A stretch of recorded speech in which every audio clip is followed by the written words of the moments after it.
Praise the Lord. Mark সত্য জীবন এই পেজে আপনাদের স্বাগত। আজকে ডেলি ব্রেডের যে অংশটা আমরা আলোচনায় এনেছি সেটা হচ্ছে পুরনো নিয়মে যে দ্বিতীয় রাজাবলী আছে, সেই দ্বিতীয় রাজাবলীর যে 5 নম্বর অধ্যায়ে একটা ছোট স্টোরি, মানে স্টোরি আমরা বলবো অ্যাকচুয়ালি। এইগুলো থেকে আমরা, এই অংশগুলো থেকে আমরা তো জীবনের অনেক কিছু শিখতে পারি। তো সেই অংশে কুষ্ঠি নামানের ঘটনা আমরা আলোচনা করব। তা কুষ্টি নামানের এই পুরো যদি তোমরা পড়ো, দ্বিতীয় রাজাবলীর 5 থেকে পুরোটা তোমরা পড়ে নিও। আমি জাস্ট সংক্ষেপে তোমাদের যেটা বলছি সেটা হচ্ছে, অরাম রাজের সেনাপতি নামান। নামান ছিল সেনাপতি, প্রচণ্ড ক্ষমতাশালী ব্যক্তি। সে কি ছিল দেখো, তার বিশ্লেষণ দিচ্ছে, বিশেষণ যেটা, সেটা হচ্ছে প্রভুর সাক্ষাতে মহান ও সম্মানিত লোক ছিলেন, কেননা তাহারই দ্বারা সদাপ্রভু অরামকে বিজয়ী করেছিলেন। নামানকে কিন্তু ঈশ্বর ব্লেসড অলরেডি করে দিয়েছিলেন, কারণ তার দ্বারা সদাপ্রভু কি করেছিলেন, অরাম রাজার তো সেনাপতি ছিল, বিজয়ী করেছিলেন। কিন্তু তিনি বলবান বীর ছিলেন। কিন্তু এই কিন্তুটা কি, তার কুষ্ঠ রোগ ছিল। কুষ্ঠ রোগ এমন একটা বিষয় যেটা হচ্ছে লেপ্রসি, যেটা নিয়ে আমাদের মাদার টেরেজা কাজ করতেন। তা শোনা যায় এই যে রোগ, এই রোগের যাদের রোগী থাকে তাদের গা দিয়ে ভীষণ ভয়ঙ্কর একটা গন্ধ আসে, যে গন্ধেতে মানুষ, সাধারণ মানুষ তাদের কাছে অবধি যেতে পারে না। ভয়ঙ্কর দুর্গন্ধ, মাংস প্রায় খুলে খুলে পড়ে। এইরকম মতো কুষ্ঠ রোগের একখানা যা মানে আমরা জানি, যতটুকু আমরা জানতে পারি, শুনেছি, সেটাই হচ্ছে ব্যাপার। তা এই এতটা ক্ষমতাশীল, ঈশ্বরের অনুগ্রহপ্রাপ্ত একজন ব্যক্তি ছাড় ছিল, কিন্তু তার ছিল কুষ্ঠরোগ। এবং এই জন্যে দেখা যায় সেই সময় তার বাড়িতে একজন পরিচারিকা, অর্থাৎ তখন দাস প্রথা ছিল, তো ওরকম একজন কাউকে নিয়ে আসা হয়, ছোট্ট বাচ্চা মেয়েকে। সে এসে ছোট্ট বালিকাকে বন্দি করে, ইসরায়েল থেকে সেই বালিকাকে নিয়ে আসা হয় তার পত্নীর পরিচালিকা হিসাবে। তা সে এসে যখন প্রভু নামানকে দেখে এরকম কুষ্ঠরোগী, তখন সে এলিশার কথা বলে। অর্থাৎ সে এসে কি বলে, তিনি বলেছেন সমরিয়ায়, সেই বাচ্চা মেয়েটা বলেছেন, সমরিয়ায় যে ভাববাদী আছে তার সাথে যদি আমার প্রভু সাক্ষাৎ হতো তবে তিনি তাকে কুষ্ঠ হইতে উদ্ধার করতেন। অর্থাৎ এলিসার কথা বলছেন, যদি তার কাছে সেখানে গিয়ে উপস্থিত হয় এবং তার সামনে গিয়ে উপস্থিত হয়, সেইখান থেকে কুষ্ঠরোগ নিবারণ উনি করতে পারেন। তা এই কথা শুনে তখন এই আমাদের নামান, সে কি করলো, সে আপনার সঙ্গে 10 তালন্ত রূপো, তখনকার দিনে ভেট চড়ানো, যেটা আমরা আজকালকার দিনে টাকা পয়সা নিয়ে গিয়ে আমরা বিভিন্ন রকম জায়গায়, মন্দির মসজিদে গিয়ে আমরা ঢালি। তো সেও কি ভেবেছিল যে যখন আমি ব্লেসিং পেতে যাচ্ছি, তাকে সাহায্য, তাকে তুষ্ট করার জন্য সে কি করেছিল, 10 তালন্ত রূপো, 6 সহস্র সোনার মুদ্রা, 10 জোড়া বস্ত্র নিয়ে প্রস্থান করলেন। আর তিনি কি করলেন, রাজার কাছে পত্র লিখিয়ে নিয়ে গেলেন, যেন গিয়ে ইসরায়েলে গিয়ে সেই যে ভাববাদী আছে তার কাছে সে সহায়তা পায়। এরকম বিভিন্ন রকম মাঝখানে অনেক ঘটনা আছে, রাজার কাছে যাবে, অনেক কিছু ঘটনার পর অবশেষে এলিশার কাছে গিয়ে উপস্থিত হলো নামান। এবার নামান একজন সেনাধ্যক্ষ, সে এসেছে এলিশার কাছে, এত কিছু জিনিস নিয়ে এসেছে। সে ভেবেছে এলিশা ঘর থেকে বেরিয়ে তাকে অনেক সম্ভাষণ করবে এবং তাকে ডেকে নিয়ে যাবে। ব্যাপারটা পুরো বিপরীত হলো। কি করলো, এলিশা তার কাছে একজন দূত পাঠিয়ে বললেন, আপনি গিয়ে 7 বার জর্দনে স্নান করুন, আপনার নতুন মাংস হবে ও আপনি শুচি হবে। এলিশা ঘর থেকে বেরোলো না, বরঞ্চ এলিশার আন্ডারে যে দাস গ্যাজি ছিল তাকে পাঠিয়ে বললো যে আমার প্রভু এলিশা আপনাকে বলেছে এই এই কাজ করতে। নামানের কি ছিল, দম্ভ ছিল, যে হ্যাঁ আমি একজন সেনাপতি, এরকম এসেছি, আমি এত কিছু জিনিস নিয়ে এলাম।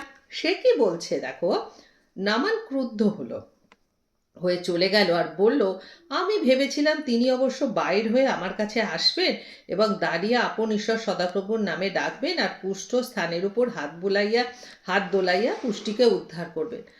নামান বলছে, এত বড় মানুষ, সে এসে যদি আমার গায়ে হাত দিত ঈশ্বরের নামে, তাহলে তো আমি মুক্তি পেয়ে যেতাম, আমি এসব ভেবেছিলাম।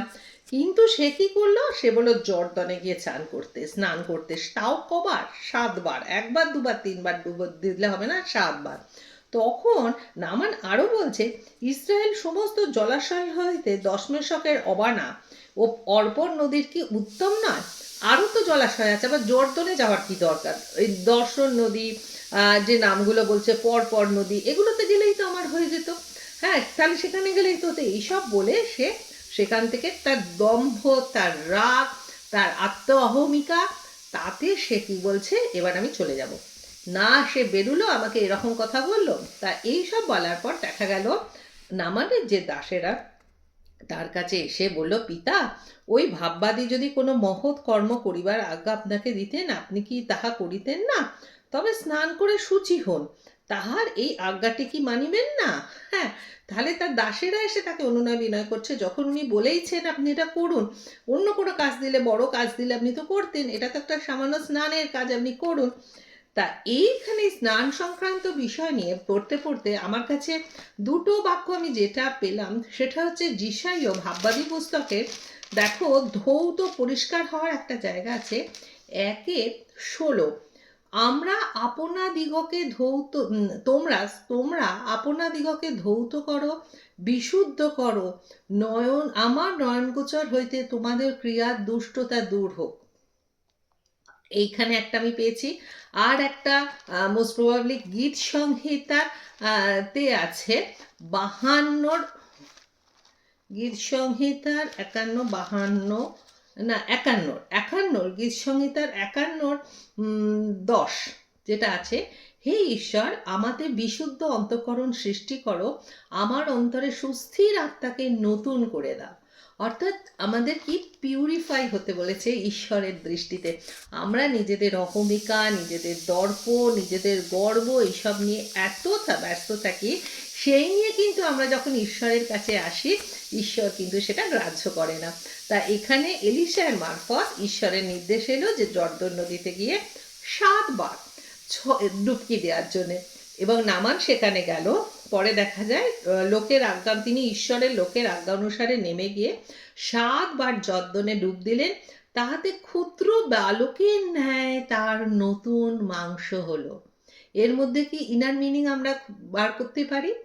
আমার যেটা মনে হয়, পড়ে যেটা মনে হলো, তো ঈশ্বর যখন কোনো কিছু ঈশ্বরের দাসীদের মারফত আমাদের কোনো নির্দেশ দিচ্ছেন, তখন আমাদের মনে প্রশ্ন, দাস মানে সেই রকম দাস, দাস মানে কিন্তু ঈশ্বরকে ব্যবহার করে, ঈশ্বরের নাম ভারিয়ে যারা কাজ করে তাদের কথা বলছে না।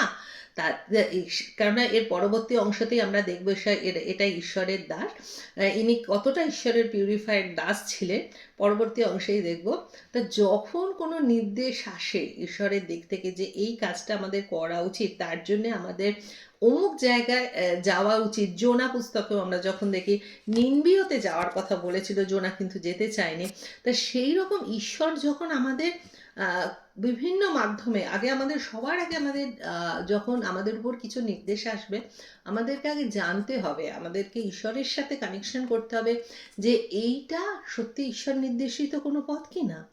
আগে সবার আগে যার কাছ থেকে আসছে বা যে বলছে সেটা জানার জন্যে আমাদের কোথাও যেতে হবে না, আমরা নিজেদের ঘরের দরজা বন্ধ করব, অন্তরেকে নিজেদের এক জায়গায় আমরা নিয়ে আসবো, নিয়ে এসে আমরা ঈশ্বরের সাথে কথা বলবো যে এই যে নির্দেশটা এসেছে সেটা কি তোমার দিক থেকেই এসেছে। এবং ঈশ্বর যদি বলে, দেখো 6 বার ডুবকি মেরেছিল জলেতে, ডুব দিতেও কিন্তু কাজ হয়নি, ঠিক যখন 7 বার ডুব দিয়েছে তখন তার সমস্ত নতুন মাংস এসেছে।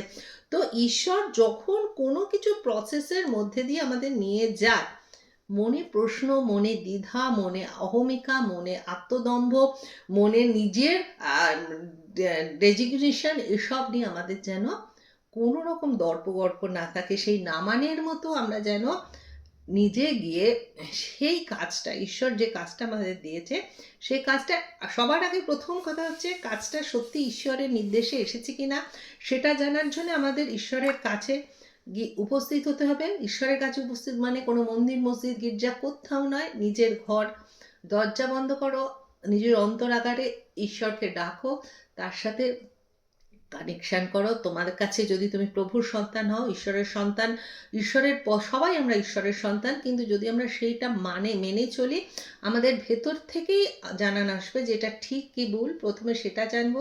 দ্বিতীয়ত যে প্রসেস মধ্যে দিয়ে ঈশ্বর নিয়ে যাচ্ছে, নিজেদেরকে ছেড়ে দেবো সেখানে, সেই জায়গার প্রসেসের মধ্যে দিয়ে স্টেপ বাই স্টেপ এখানে নামানের মনে যখন প্রশ্ন এসেছিল, যতক্ষণ মনে প্রশ্ন ছিল ততক্ষণ কুষ্ঠ রোগ তার শরীর থেকে যায়নি। কিন্তু যেই মুহূর্তে নামান সেটা পালন করলো ঈশ্বরীয় বাক্য, তার ভাববাদ, তখনকার দিনে নামান অত্যন্ত ব্লেসফুল মানুষ ছিল যে প্রকৃত ভাববাদের সহায়তা পেয়েছিল এলিসার। তো সেখানে দেখা যায় এই নামান যখন পায়, মানে মুক্তি পায়, তার নতুন মাংস শরীরে হয়, তখন নামান এসে কি করেছে, এবার দাসের এবার নামান এসে পরে তিনি আপন সঙ্গী জনগণের সহিত ঈশ্বরের লোকের কাছে ফিরে এসে তার সামনে দাঁড়ালেন আর বললেন, এবার তার সাথে এলিশার সামনাসামনি সাক্ষাৎ হচ্ছে এবং সে যে ভেটগুলো নিয়ে এসেছিল সেইগুলো এলিশাকে দিতে চাইছে, যে নাও, আমি আপনার জন্য এগুলো নিয়ে এসেছি, আমার এতটা উপকার করলেন, আমার কুষ্ঠ রোগ মুক্ত হলো, তো আপনি এর জন্য এই ভেটগুলো নিয়ে এসেছি। এখনকার দিনে দেখা যায় যারা নিজেদের ঈশ্বরীয় সন্তান বলে, তুমি যখন এই সমস্ত ভেট নিয়ে গিয়ে তাদের কাছে কিছু হয়তো তোমার সেখানে হচ্ছে, এগুলো থেকে ঈশ্বর আমাদের নির্দেশিত করে যে ঈশ্বরের ব্লেসিং, ঈশ্বরের অনুগ্রহ, এখানে অনুগ্রহ। এতদিন নামান, ঈশ্বর নামানকে ভালোবাসত, নামানেরই সাহায্যে নামান যে দেশের সেনাপতি ছিল, অরাম রাজা বিভিন্ন জায়গায় জয়লাভ করেছিল, কিন্তু যখন নামান জর্দন নদীতে ডুব দিল, 7বার ডুব দেওয়ার পর যখন পিউরিফাইড হলো, তার আত্মা পিউরিফাইড, ওই 7বার ডুব দিয়ে তার শুধু কুষ্ঠরোগ থেকে সে মুক্ত পেলেন না তা নয়, আমার বিশ্বাস তার যে অহমিকা, যে দম্ভ, যে পদের অধিকারে ছিল বলে তার দাম্ভিকতা ছিল, সেইটাও তার চূর্ণ হলো। তো এইটা হওয়ার পর তখন সে পিউরিফাই হচ্ছে, তখন কি করছে, সে যখন ভেট দিচ্ছে ঈশ্বরীয় সন্তানকে, ঈশ্বরীয় সন্তান কিন্তু কি বলল, ভাববাদী এলিশায় বলল, আমি যার সামনে দণ্ডায়মান সেই জীবন্ত সদাপ্রভু দিব্য আমি কিছু গ্রহণ করব না। এটাই হচ্ছে প্রকৃত ঈশ্বরীয় সন্তানদের বৈশিষ্ট্য, যেটা আজকালকার দিনে দূরবীক্ষণ বিভিন্ন জায়গায় বিভিন্ন বাবা, বিভিন্ন আমরা ঈশ্বর গানে পুজো করি যাদের, তারা কিন্তু দুহাত ভরে কিছু নেওয়ার জন্য সব সময় ব্যস্ত থাকে, কিন্তু প্রকৃত ঈশ্বরীয় সন্তানদের কাছে এই জাগতিক বিষয়ের ভেটগুলো কোনো কিছু গ্রহণযোগ্য নয়। এবং এটা যখন শেষে দেখা যায়, তখন দেখা যায় যে সেই যে গ্যাজি, যে মানে ছুঁচের চেয়ে কঞ্চি দরো নাকি একটা, আমরা বাঁশের চেয়ে কঞ্চি দরো আমরা বলি না, অর্থাৎ দেখবে কোনো নিজেকে ঈশ্বরীয় সন্তান বলে যারা পরিচয় দেয়, তাদের চেলারা আরও বেশি নিজেদের শক্তিশালী, নিজেদের আরও বেশি লোভী তারা থাকে, তাদের মাধ্যমেই তারা মানে তারা এসে আরও বেশি মানে সুযোগ সুবিধা নিতে চায়।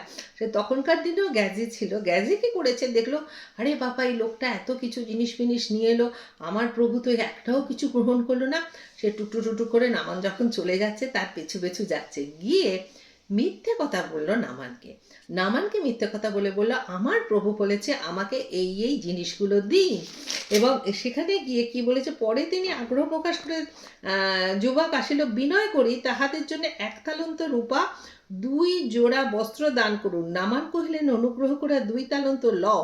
পরে তিনি আগ্রহ প্রকাশ করে 2 থলিতে 2 তালন্ত রূপো বেঁধে 2 জোড়া বস্ত্রের সাথে আপনার 2 জন চাকরকে দিলে, তাহারা অগ্রে অগ্রে এতই জিনিস নিল। সে নামানের এলিশার যে গ্যাজি, যে ভৃত্য, সে এত বেশি দাস, সে এত বেশি জিনিস পেল নামানের কাছ থেকে যে লোক দিয়ে তাকে নিয়ে আসতে হলো। এবং সবার শেষে দেখা যাচ্ছে যখন সে গ্যাজি এসে যখন সে তার প্রভুর কাছে, এলিশার কাছে উপস্থিত হলো, এলিশা তাকে বলল যে এলিশা ঈশ্বরের সন্তান, তাই তোমাদের বলি, প্রকৃত যদি ঈশ্বরের সন্তান হয় কোনো মানুষ, তোমরা যদি তাদের পিঠ পিছে কিছু কাজ করো, তারা কিন্তু ঈশ্বর এমন তাদের ক্ষমতা দেয়, তারা কিন্তু সেই জায়গায় বসে বুঝতে পারে তার পিঠ পিছে কি হচ্ছে। তা সেখানে তাকে যতই মিথ্যে কথা বলুক না কেন, কি বলছে, যখন গ্যাজি এসে এলিশার কাছে উপস্থিত হলো, তখন এলিশায় তাকে কহিলেন, গ্যাজি তুমি কোথা থেকে আসলে? সে কইল, আপনার দাস কোনো স্থানে যায় নাই। আবার মিথ্যে কথা বলছে। তখন তিনি তাকে কইলেন, সেই ব্যক্তি যখন তোমার সাথে সাক্ষাৎ করতে রথ থেকে নামলো, তখন আমার মন কি যায় নাই? মানে গ্যাজি গেছে সেই সেই জায়গাতে ঈশ্বরীয় সন্তান, ভাববাদী এলিশায় উপস্থিত শারীরিক দিক থেকে ছিল না, কিন্তু ঈশ্বর তাকে এমন ব্লেস করেছে সে পুরো ঘটনাটা সে বুঝতে পেরেছে। রৌপ লইবার বস্ত্র জিতবৃক্ষের উদ্যান ও দাক্ষাক্ষেত্র মেষ গরু দাস দাসী লইবার সময় কি এই? অতএব নামানের কুষ্ঠরোগ তোমাতে ও তোমার বংশের উপর চিরকাল লেগে থাকে। তাহাতে গেজি হিমের ন্যায় শ্বেত কুষ্ঠগ্রস্ত হয়ে, নামানে যা কুষ্ঠ ছিল তার কতটা কষ্ট, তার থেকে বহু কষ্ট, বহু বেশি গ্যাজি শুধু শরীরে এলো তাই নয়, গ্যাজের বংশ পরম্পরায়, অর্থাৎ যদি কোনো ঈশ্বরীয় ব্যক্তির সাথে কেউ যদি প্রবঞ্চনা করে, কেউ যদি মিথ্যে কথা বলে, সে যদি সেই ঈশ্বরীয় সন্তানের দাসও হয়, তার পরিণতি কিন্তু আরও দুর্বিষহ হয়। তা প্রকৃত ঈশ্বরীয় লোকদের সাথে আমরা যখন চলি তখন একটু সমঝে আমাদের চলা উচিত। যারা প্রকৃত ঈশ্বরীয় লোক, আমাদের ঈশ্বরীয় লোক বলে কিন্তু সমাজ এখন অনেক মানুষ এসেছে যারা দুহাত বাড়িয়ে আছে কিছু প্রাপ্তির আশায়, সেই সব মানুষের কথা বলছি না। তুমি যদি ঈশ্বরের সাথে কানেক্টেড থাকো সঠিক, ঈশ্বরই তোমায় বুঝিয়ে দেবে যে আমরা অনেক ব্লেসড। এখন ইন্ডিয়াতেও আমরা লক্ষ্য করি অনেক ঈশ্বরীয় সন্তান, সান অফ গড আমরা বলি, এখন অনেক মানুষ আছে যারা নিরলসভাবে ঈশ্বরের বাক্য প্রচার করে যাচ্ছে, ঈশ্বরের কথা বলে যাচ্ছে। সুতরাং সেই সব মানুষগুলোর যখন আমরা সঙ্গে আসবো, তাদের কাছে গিয়ে নিজেদের আত্মম্ভরিতা, নিজেদের সব কিছু ঢাকা দিয়ে মানে খুব কিছু বাড়িয়ে বাড়িয়ে বলার কিছু প্রয়োজন নেই। তারা সব কিছু কিন্তু বুঝতে পারে, এবং তাদেরও আমাদের প্রবঞ্চনা করার দরকার নেই, কারণ সব কিছু জিনিস কিন্তু আমাদের উপরে আবার বর্তাবে আমরা যদি কিছু তাদের সাথে অন্যায় করি। তো আজকে এই অদ্ভুত এই গ্যাজি একটু বড় হলো, আজকে এই অদ্ভুত এই নামান, গ্যাজি আর এলিশার ঘটনাটা একটা যেটা আমি পেলাম, সেখান থেকে আমরা কি কি শিক্ষা নিলাম সেটা একটা অদ্ভুতভাবে প্রভু আমাদের শেখালো। প্রত্যেকটা বিষয় বাইবেলের, এটা কোনো ধর্মগ্রন্থ নয়, এটা জীবন আলেখ্য, আমাদের জীবনে চলার পথে শেখায়। তা সেখান থেকে আমরা যে আজকে শিক্ষা পেলাম তার জন্য ধন্যবাদ জানাই পবিত্র যিশুর নামে পিতার কাছে। আমেন।